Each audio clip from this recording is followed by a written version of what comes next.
Hi guys, I'm Akiko. I'm very uncommitted in making videos on YouTube. Tapi aku kali ini balik lagi ke YouTube, bikin video talk about random things. Tapi random things kali ini adalah kita mau ngomongin soal isu pernikahan dini yang saat ini sedang menjadi tren di Indonesia. So yeah, I'm going to get ready to go to work. So alright, let's start talking about this issue. Menikah muda karena alasan ingin berpacaran halal. Right, pernikahan dini or nikah muda. Let's talk about that. So, aku buat video tentang pernikahan dini ini di Instagram. Might as well posting it on YouTube. Well, I'm making it now and I will post it on YouTube. If you guys are watching it, thank you. Jadi, si isu pernikahan dini ini cukup sedikit menggangguku. A little bit disturbing to my sense. Karena aku tuh nggak ngerti gitu loh, maksudnya konsep atau tren this pernikahan dini itu awalnya dari mana sih? Maksudnya kayak, well yes, we live in Indonesia and then we got a lot of cases where people are married young, but I thought that as we live in the 21st century and then it's 2024 going through 2025, I was kind of like hoping that gonna be a lot more people be more careful, be more mindful when they decided to get married. Jadi sebetulnya tren pernikahan dini itu dari mana sih gitu? Dan maksudnya kayak aku tidak melihat pada banyak kasus ya, aku tidak melihat ada urgensi untuk menikah dini gitu. Maksudnya kayak yang why? Kayak don't you want to pursue your dream first? I know that a lot of people, a lot of women, including me, wants to be a housewife, wants to be a mother, wants to be a, like housemaker. Tapi itu tidak serta-merta mendiskreditkan mimpi-mimpiku yang lain. Anyway, apakah tren pernikahan dini ini hanya di Indonesia? Aku tidak tahu, karena apalagi if we talk about the Western society, di sini tuh orang makin gak mau nikah dini, orang semakin tidak mau menikah, maksudku, apalagi menikah dini. Tapi maksudnya value di negara barat kan berbeda dengan value di negara kita, dimana kayak seks bebas itu ya sesuatu hal yang lumrah gitu. Dan aku melihat hal ini menjadi alasan kenapa banyak anak-anak muda di Indonesia sekarang berpikir untuk menikah muda dengan alasan supaya bisa pacaran halal. So, ini tuh mulainya dari mana sih gitu loh. Aku kayak punya kabar katanya tren TikTok.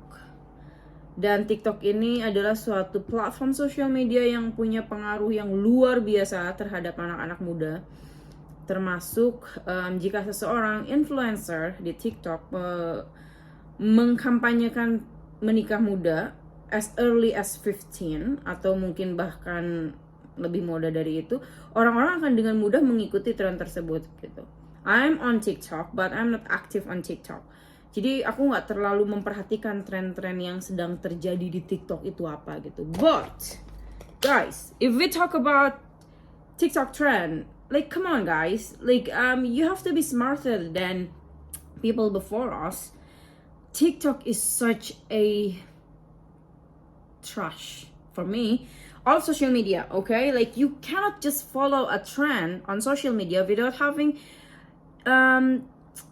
considering the consequences. Like you need to know what is the effect on your life. You just don't follow any trend just like that, okay?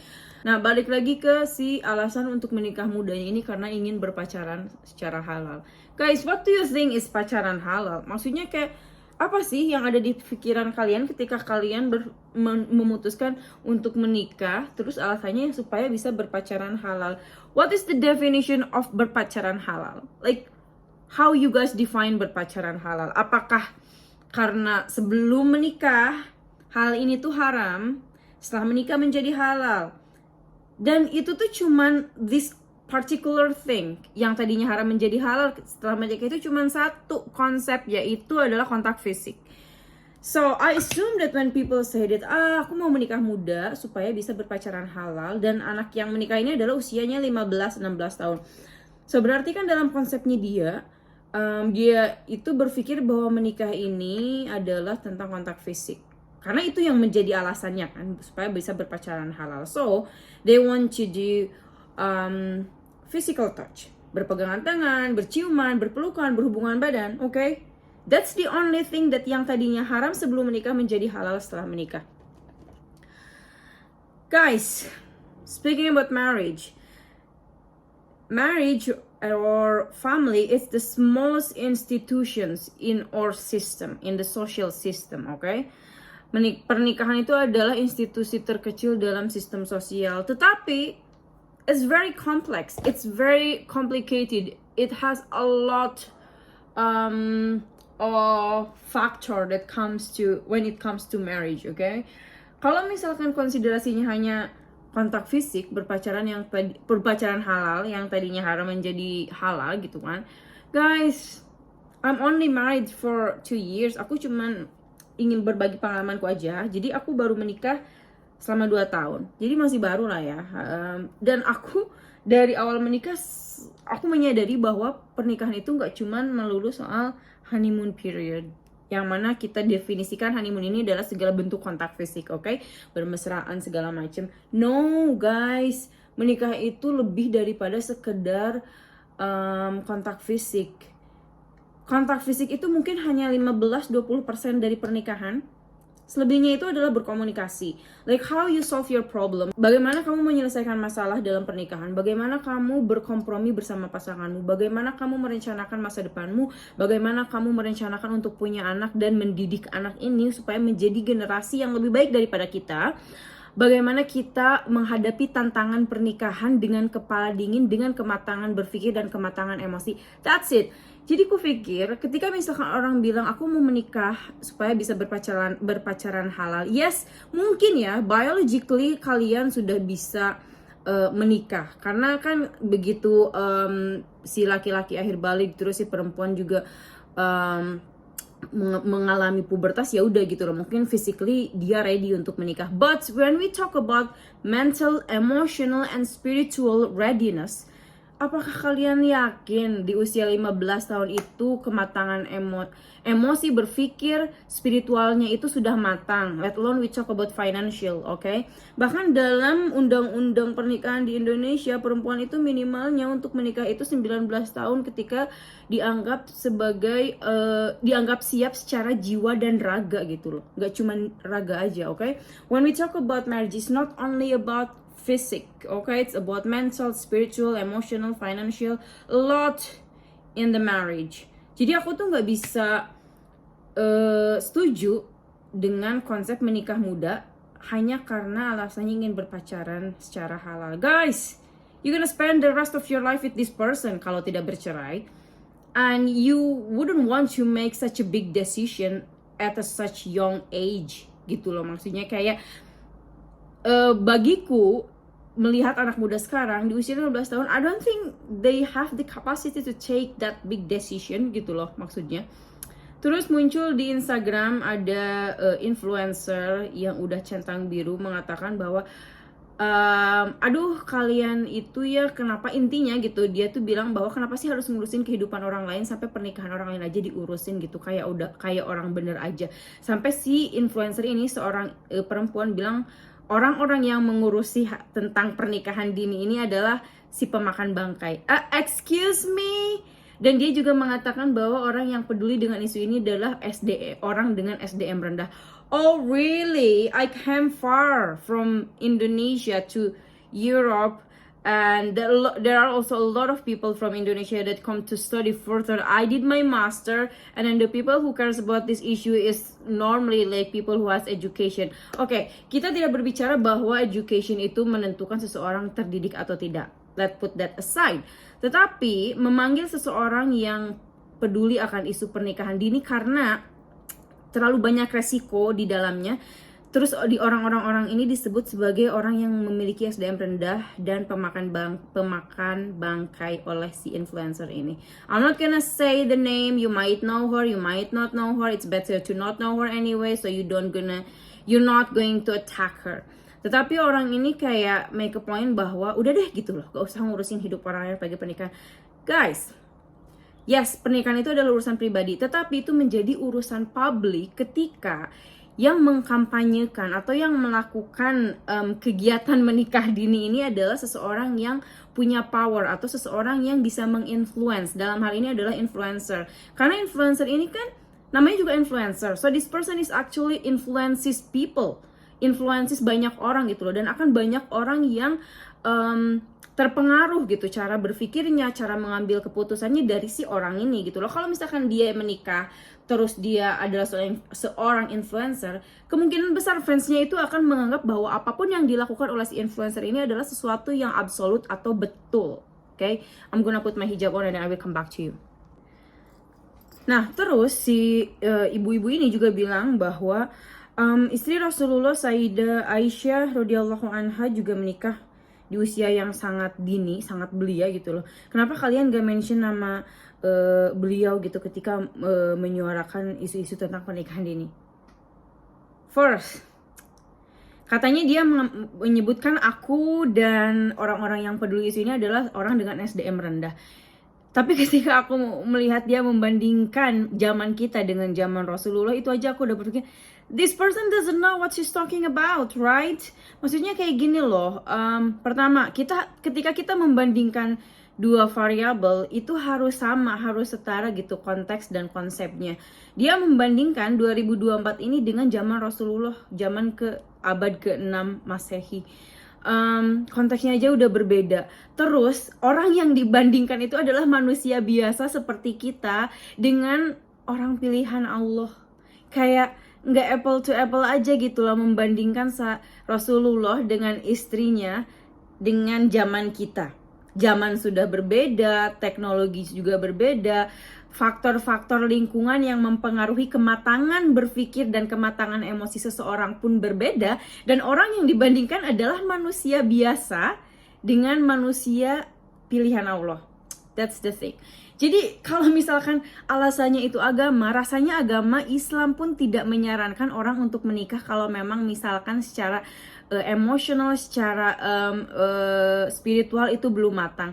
Karena menikah itu again bukan cuma melulu soal berhubungan badan. There's a lot to it. Apalagi ketika kita berbicara soal memiliki anak. Ketika misalkan kalian menikah, otomatis kan kemungkinan besar akan memiliki anak. Aku berpikirnya gini, kalau misalkan anak-anak menikah, I call the teenagers that as young as 15 and 16 itu adalah masih anak-anak. Terus ketika mereka hamil, mungkin badannya juga belum terlalu siap untuk bereproduksi. Terus apalagi emosi dan kematangan berpikirnya. Dua hal itu adalah sesuatu hal yang sangat penting ketika kita memutuskan untuk punya anak.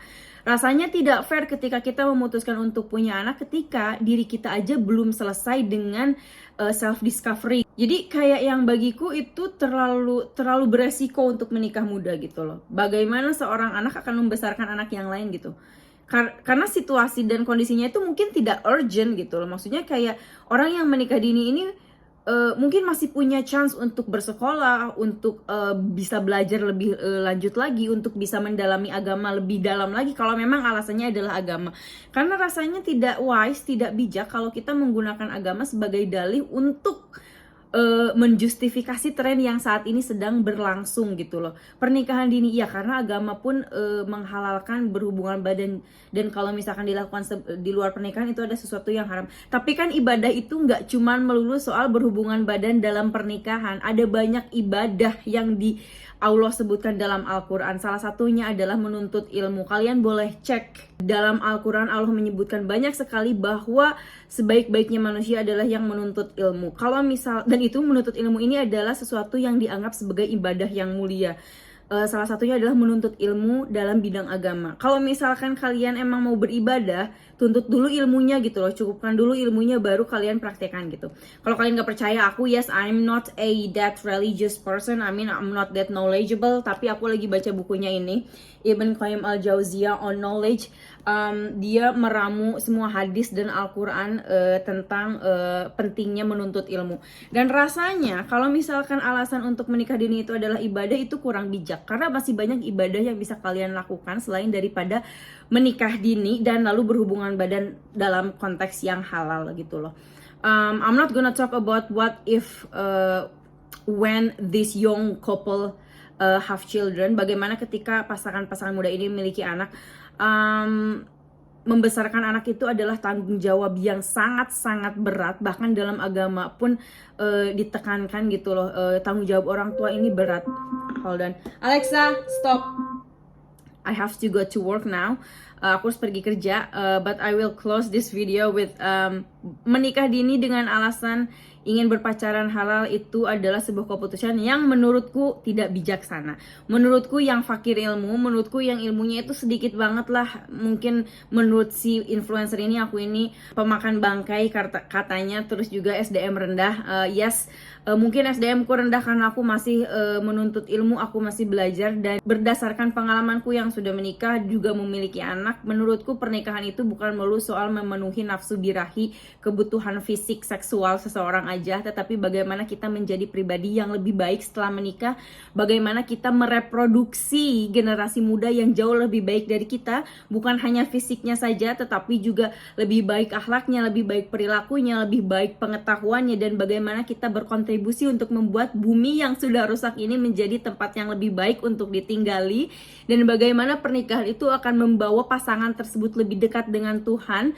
dan bagaimana pernikahan ini supaya tidak retak dan urai di tengah jalan. Karena banyak kasus ketika mereka memutuskan untuk menikah muda dengan kematangan emosi dan berpikir yang belum cukup, itu justru menghasilkan tingginya tingkat perceraian gitu. Dan Allah tidak menyukai orang yang bercerai. So, jadi lebih bijaklah dalam mengikuti tren sosial, apalagi kalau trennya itu datang dari social media. Tolong dikaji ulang, oke? Be smart.